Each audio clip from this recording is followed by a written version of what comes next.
3223. Get a 100% free quote from Shamrock Security. 629-3223. Get out and vote. September 21st is the election for the city of Ocala. It's nonpartisan, so whether you're a Democrat or Republican doesn't matter. It's a perfect time for all registered Ocala voters to be heard concerning local issues. Every vote matters. Don't let someone else speak for you by not voting. Apathy about voting has become somewhat of a problem. Get out and vote. Be part of the solution, not part of the problem.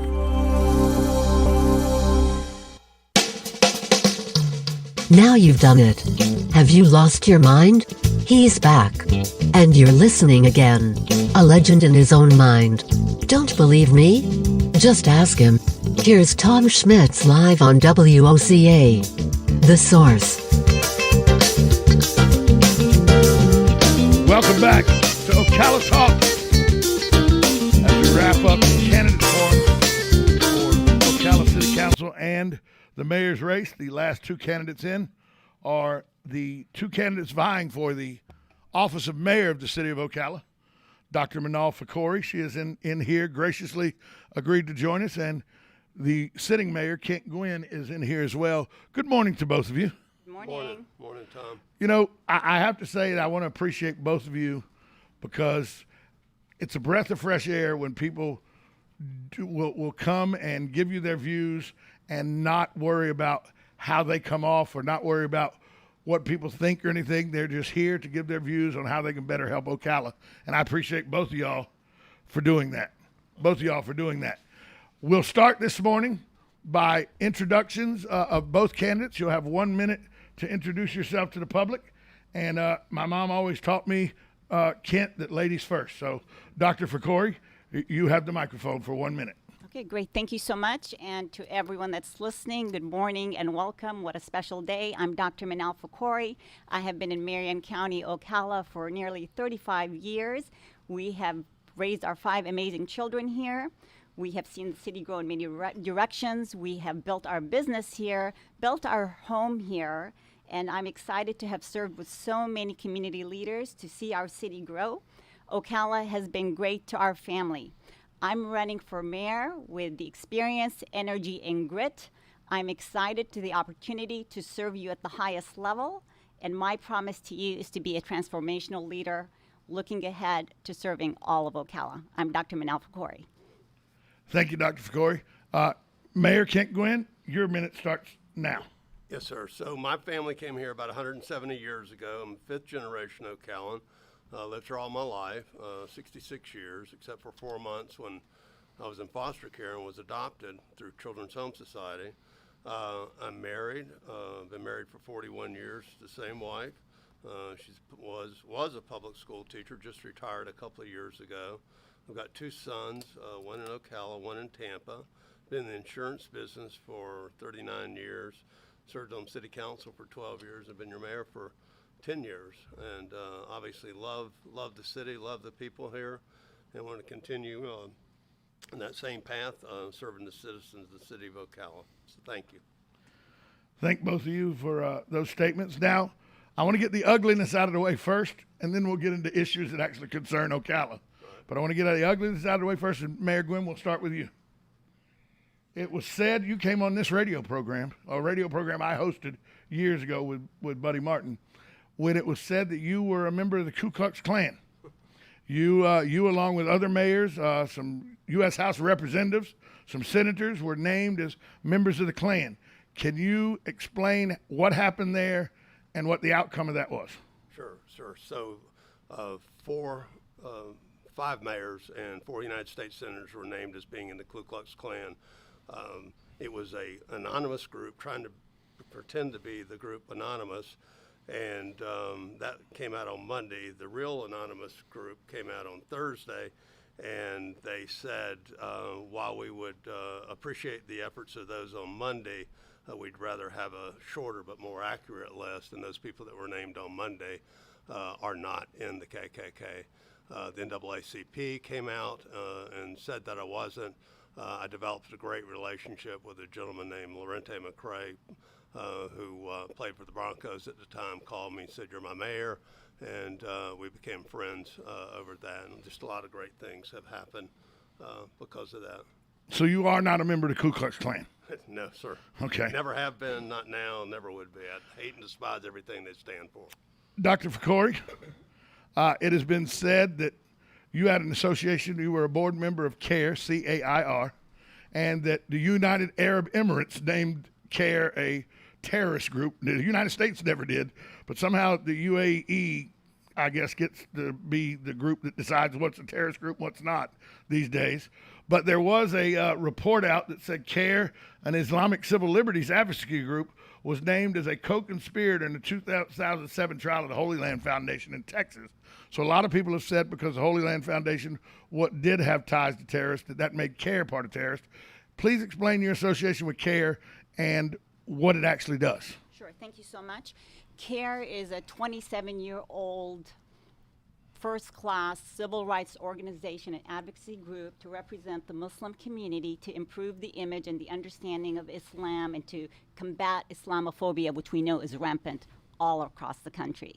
They have 20 chapters. They have their national office in Washington, D.C. They are a highly decorated civil rights organization with letters of endorsement from almost every senator and House of Representative. They are the leading civil rights organization, very much like the NAACP. Isn't it interesting, Tom, that if we did not have a civil rights organization, people would say, well, what's wrong with the Muslim community? Why aren't they getting involved in civil rights? So there was a couple of people that actually co-founded the organization in 1995, I believe was the correct time, and have done wonderful work to try to protect Muslim civil rights. And so I was selected, in 2017, I was asked to serve on their board. Highly proud when you think of the millions of Muslims in America to be selected to serve at that capacity. So I proudly serve on that organization, the civil rights organization. So I ask you then, are you or have you ever been associated with a terrorist group? Never. I grew up in America. I live in Ocala. I'm serving Ocala. Thank you. Well, we got the ugliness out of the way. Now let's talk about Ocala. That takes care of what everybody thought was wrong with both of you. Let's get that out of the way. Now let's talk about Ocala. Let's talk about the duties of the mayor. The main duty of the mayor is to oversee the police department. Manal Fakori, I'll ask you first. If you become mayor, what will you do as the overseer of the police department to see how it's run? What will you do to make sure it runs as efficiently as possible? Great, thank you. So for myself, coming in new, I would have to do a lot of listening and learning and assessing and meeting with the different officers. And of course, I've already had a good meeting with the chief, and really proud of who he is and what he's doing. He has the strength, the intelligence, he has the experience, has been here for 27 years, and just really believe that he's a great chief. What I also need to be doing and understanding is when we look at what is happening across the country, and rightfully what we've seen in other cities, that we need to make sure our law enforcement officers have that trust and the relationship of the community. That is how we create a prosperous and safe community. They need to have my full support. They need to have the resources, and we need to be smart about our resources. We don't need to have overreaching. We need to create that community, trust, relationship, and support so that they're funded completely as they need to be. Let me follow up then before I get to the mayor with the question. If that's being said, that you want to make sure that we don't do like you've seen in other cities across the country. We've had the Black Lives Matter protests, we've had marches, and we haven't seen any of that. We've seen police communicate. I have video of the late Chief Greg Graham speaking at the Black Lives Matter rally. What is the concern you have that there may be a disconnect between the community and the police department? Well, first of all, I don't know that I would label it as a disconnect, but I also believe that in speaking with many people, I don't believe that we are completely a unified community. People believe that policing isn't done evenly in both sides of the community, but I believe overall I agree, and I actually attended, and I agree that we need to have peaceful protests so people can feel and be able to share what's on their heart and what's important to them peacefully. Mayor Gwynn, if you retain your seat as mayor, what would you do in addressing where the police department is now and going forward?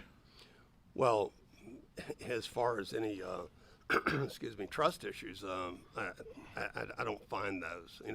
What you talked about as that demonstration, the reason nothing happened was because the people that live here and work with the police department weren't going to let anything happen. They weren't going to let any outsiders come into their city and cause any problems. One of the things we're doing a lot of outreach right now, about to even more so with the youth in the community. There's a gentleman named Jamie Gilmore who has a program called Cut Different that I've been supporting, and he's taking kids that are at risk in the black community and exposing them to situations that they probably wouldn't otherwise be exposed to. One of the things Jamie told me the other day is, we want to, continue to do that and have them exposed to things that they don't see in their neighborhood, because it's difficult for them to do that. Let's talk for a minute then about how we keep the trust with the community. I'll ask you first, Mayor Gwynn, with the situations where we do own some militaristic type equipment. We do own assault rifle, things that have been said as assault rifles. Police force has all those tools at their disposal. Do you think that we are too militaristic police force, or are you of the stance that give me every tool I can get to combat against crime?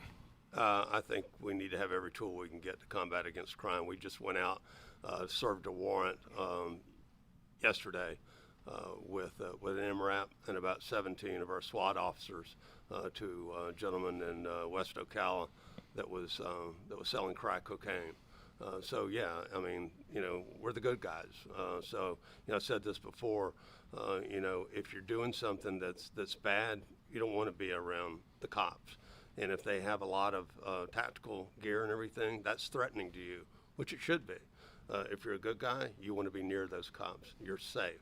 So yeah, give me all the tools that I can get to do the job we need to do. Dr. Ficori, do you think the police force as it is now has too much of a military style basis to it? And if so, what would you do to improve that or change that if you were mayor? Thank you. I think visibly I don't see that we have a problem here in our city, thankfully. But I also believe it's important to know that the police are sworn to protect and to serve. So they're civil servants, they're not members of the military. We need to be careful that we do not become that city that has tanks rolling in the streets. We do not want that. We want to have public safety. We need to have them become our guardians and our warriors when we need them. So I most definitely believe that you do not want to conflate the military with police officers, because that is where you start to have the lack of trust, and then you start to have everything deteriorate. We've heard a lot of talk, Dr. Ficori, about the different ways to police, that maybe you don't need to show up with a gun and a badge nowadays, that at a domestic dispute or a place where a teenager's out of control, maybe having an advocate or a counselor show up on those trips as well would be more beneficial. Where are you at with that kind of policing? I believe that we have to look at smart ways to serve the community and protect the community. And what I'm seeing and reading and listening to and hearing about, there are programs that work where you have the advocacy. Even in hospitals, we have advocates for patients. So where did these programs come from? So you have to try to always serve and protect the best way that you can. So I'm not opposed to looking at those types of ideas, especially that we don't have our police officers having to answer every single call, or they have the assistance for the backup. So I could see that this is a value add to have someone like that. Mayor Gwynn, where is your stance on having advocates that go in place of police officers to answer certain 911 calls? Sure. Well, as to where those programs come from, they come from failing cities like Portland, Seattle, Minneapolis, where the departments are falling apart and the crime is rampant. There are riots in the street, the city's burning down. But as far as having people that are social service workers, so to speak, in counseling, we have officers that are trained in that. We have officers that are hostage negotiators. We have people that talk people out of suicide. From call to call, they have to put on a different hat on each call. So our officers are well trained for that. A lot of times we get calls from those social workers saying, we can't handle this person. You need to come out of the vines. We got a problem. This is getting violent. The domestic dispute, people will tell you, this is one of the worst calls an officer can go to. That can go from verbal to violent real quick. Mayor, the question back to you is, with a lot of talk these days about civilian oversight committees, actually as a watchdog group to watch what the cops are doing, to make sure that they're there to protect and serve, not to violate anyone's civil rights or anything. Where's your stance on civilian oversight committees to oversee police actions or police decisions? I think we don't need that. I think it's a terrible idea. We've got an internal affairs group there at the police department who are the worst on their own fellow employees. They don't want to see bad apples in there. We used to have a gentleman by the name of Reverend Sykes that used to be here. He was an instigator. He would tell all the people in the neighborhood, tell me everything that's wrong, I'll take care of it, and everything was a problem. And that's exactly what would happen in a situation with having an oversight committee. They would tell you everything that's wrong, expect the police department, to fix it, and it would just be a disaster. Dr. Fakori, where's your stance on civilian oversight committees as a watchdog group for overseeing police departments? It's interesting because similarly to when we say that if you're doing something wrong, you're the one that doesn't like the police. If you're doing everything okay, then you're okay with the police. So I see an oversight committee, and it is an oversight committee. It could be even an advocacy committee. It could be a steering committee. It could be many different things, but the intention is to help have community engagement, community involvement, to give those suggestions, to give ideas. Many people do it across many spaces. So it's not to come, and it's really to protect our police force. Because if you're doing everything right, what are you worried about? But if you can bring in and engage your community, it's a good piece. That's a value add. It's not a scare tactic. It's really meant to say, we can't be everywhere, but if we can have our community boots on the ground telling us, hey, this is what we need help with, then that's very beneficial. So it's a value add. And I've spoken with many officers that believe it's a value add. Let's talk about something that is I've been an advocate and a proponent of getting this under control for years now. One of my good friends was the late police chief, Greg Graham. He took the forefront of this. I don't know the exact number this year right now, but I know it's a high number of people that have died in the city of Ocala. And if a serial killer was on the loose and that number of people had been the victim of the serial killer, Kent Gwynn would be out of a job. The city council would be out of a job. We'd be looking for a new police chief. We'd probably replace the sheriff. Yet we have a pandemic going on that nobody wants to talk about, and it's the opioid pandemic. They don't want to call it a pandemic, but it's a worldwide crisis that strikes here at home. I now walk down the sidewalks and want to know, is that a homeless person asleep or is that somebody that's OD'd? That's what's happening on our streets. Dr. Fakori, what would you do as mayor to try to address an ongoing pandemic that's nationwide, worldwide, but that we see right here in our town every day? Great. Thank you, Tom. And honestly, I love how you just framed it. I love everything that you just said to show the intensity and how serious this is. I actually did my TEDx talk. On that topic, defining and defeating the opioid crisis in Jacksonville in 2017. As a pharmacist, I even said back in the 90s, we were contributing to this problem because we were given the wrong information. So in any case, we have to look at these individuals that they need our help.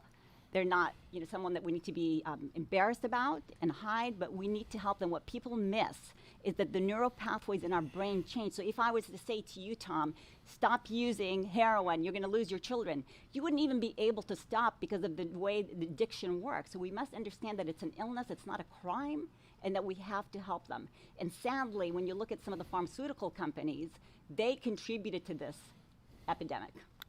Mayor Gwynn, I know I've served on a board with you that we talked about this. What can we do? Because this is a pandemic. This is ongoing, and it's happening here in Ocala. And I know there's things in order, but what would you do to further getting this under control? Well, one of the things I did was we created a task force a few years ago that's still going and to deal with the problem. But we we're prosecuting people for murder, for selling the drugs that kill these people. We've created the amnesty program, which is still successful. We took someone there just the other day. So we're continuing that. We're trying to expand it. You know, the Greg Graham Recovery Center opened at Beacon Point, so that's 17 new beds that we've got. We came up with the idea that, you know, addiction's not a crime, so we treat people with the respect and that they deserve, and help them out, and you know, we'll continue to do that. I mean, but the problem still exists. I could arrest every heroin dealer on the street right now, and there'd be ones to replace them. That's the sad part. Chief Greg Graham used to say, we're never going to arrest our way out of this problem. We need to get people fixed, because it is an addiction. It's an illness just like lung disease, just like cancer. It is an illness. I'm a recovering addict of 23 years. Look, I made no bones about it. Cocaine was my favorite thing, and I did a lot of it. And every morning I wake up and look at myself in the mirror and go, not today. But it's been a long, long struggle, and it's still a daily struggle. Don't get me wrong. There's days I would go, boy, I sure could use a pick-me-up right now. I think about it all the time. It's an illness. And we're going to let you close here, but both of you want to hold people responsible. I wait for the day that a prosecuting attorney holds the pharmaceutical companies responsible for murder. That's when you send 1.8 million pills to a West Virginia town with 837 people, you're a murderer. So Tom Schmitz personally wants to see pharmaceutical heads held for murder. That's what I'm looking for. Dr. Fakori, if you would now, you get a minute to tell folks why you would like them to vote for you. Okay, great. Thank you, Tom. And I want to speak to everyone that's listening to us right now. Ocala is at a crossroads of our destiny. We can continue to bury our heads in the sand and go with the status quo, or we can collaborate and recognize that growth requires maintenance. We need smart governance with a culture of caring from City Hall. I am running to serve all of Ocala, which is every one of you. I promise for you to make you proud and to be a transformational leader. Ocala is the beating heart of North Central Florida, and it's up to us to put it on a path to flourish, prosper, and grow. On September 21st, vote for Ocala, vote for fresh leadership, vote for Dr. Manal Fakori. Thank you so much, Dr. Fakori. Mayor Kent Gwynn, your 1 minute begins now. Yes, we're doing a great job right now. Ocala's on the right path, has been. We've got a lot of economic development going on right now, right in front of us where we sit. There's about 4 or 5 proposals for that airport we've been working on for many years. Crime's down. We're doing a great job as far as a caring community, working with all the community, which is one of the reasons I put my cell phone out so people can call me if they need me. 352-572-0312 goes right to my cell phone. So if anybody needs me, they can call me. And that's why I'm mayor for all the people, have been for 10 years. Love serving the people. So on September 21st, vote for continued success. Vote for Kent Gwynn for mayor of Ocala. Thank you. Thank both of you. God love both of you for the stuff you have to put up with to run for public office. And we're not talking about a public office that makes you a rich person. You will still have to be a pharmacist. You'll still have to sell insurance to make your dollars, because what they pay the mayor and what y'all have to deal with, I think you're horribly underpaid. That's just but thanks for both of you for coming here. Thanks for all you've done during this campaign, where neither one of you have ducked the issues. Both of you have showed up and spoken. And I want to thank both of you for that freshness in a race that a lot of people thought was going to get ugly and mean. And, you know, for the most part, you two have been adults, and people around you hadn't been adults, but you two have. And I applaud you for that. Thank you to both of you. You're welcome. Thank you, Tom. That'll conclude the forums for WOCA. I hope we were able to give you some information that will help you make an informed decision come September 21st. And let me explain something to you folks. If you don't go to the voting booth on September 21st and cast a vote, if you live in the city and you're registered to vote and you don't go cast a vote on the 21st of September, shut your mouth about the outcomes. I don't care to hear from you. I don't care what your opinion is. If you didn't do your duty as a citizen of Ocala and the United States of America and go vote, then you don't have a voice, and I don't want to hear yours. That's just Tom Schmitz. You got a problem with that? Tom at WOCA. That's where you send all complaints. I want to thank all the candidates from District 1, District 3, District 4, and District 5, plus the mayoral candidates for taking time out, the ones that took time out to come onto this show and give you a better understanding of where their stances are on how to help and the city of Ocala to move forward and prosper. I also want to thank the Martones for giving me the opportunity to host these forums right here on these airwaves. And, of course, I want to thank you, the listeners, for being able to tune in and listen and try to make an informed decision. We'll be back Monday with another edition of Ocala Talks right here on 1370 AM, 96.3 FM, The Source.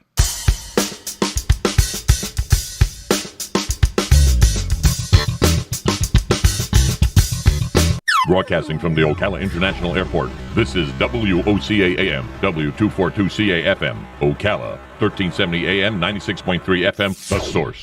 The fruit tree that is thought to be one of the earliest cultivated plants in human history. Radio News That's coming up on This Land of Ours. I was probably a little bit like you. And with the many There was a men, lot of women, talk and about children who were COVID-19 terribly vaccines. injured I didn't in know this what to act believe. of And I evil. tell you, everyone This has an tragedy opinion. should never Some have of my taken friends place. got vaccinated It should and never some have were against happened, it. But I and knew it this was would an not important have decision, happened so I if went to I were somebody your I already president. trusted. Former my President doctor. Trump responds It's to your the call, bungled so talk to Afghanistan your withdrawal doctor or and healthcare suicide provider bombing and make attacks the in decision Kabul that's right Thursday. for you. 13 You U.S. can go to service members were killed, and over GetVaccineAnswers.org for the 100 latest Afghan information. civilians trying to That's flee the country GetVaccineAnswers.org. Brought to you by the Australians Ad between Council. 12 and 15 years of age have been Great approved news, to receive Florida the farmers. Pfizer COVID The Florida vaccine legislature starting has 13 passed September. hemp The legislation Australian Technical allowing hemp Advisory to be Group on grown. Immunization The alternative approved crop its of the use future Thursday. is There are coming soon to 1.2 Florida. million in that age With more group than across Australia. 25,000 different The Supreme uses. Court blocked Hemp is the President less Biden's water, moratorium on less eviction fertilizer, in a 6-3 cover ruling crop on Thursday. you've been The High waiting Court for. said Congress should I'm have been Agriculture involved. Commissioner Nikki USA Freed. Radio News. Learn the facts about growing hemp Hello, this is at Wayne Alaroot for our freshfromflorida.com newest today. sponsor, Asset That's Strategies, or freshfromflorida.com. ASI for short.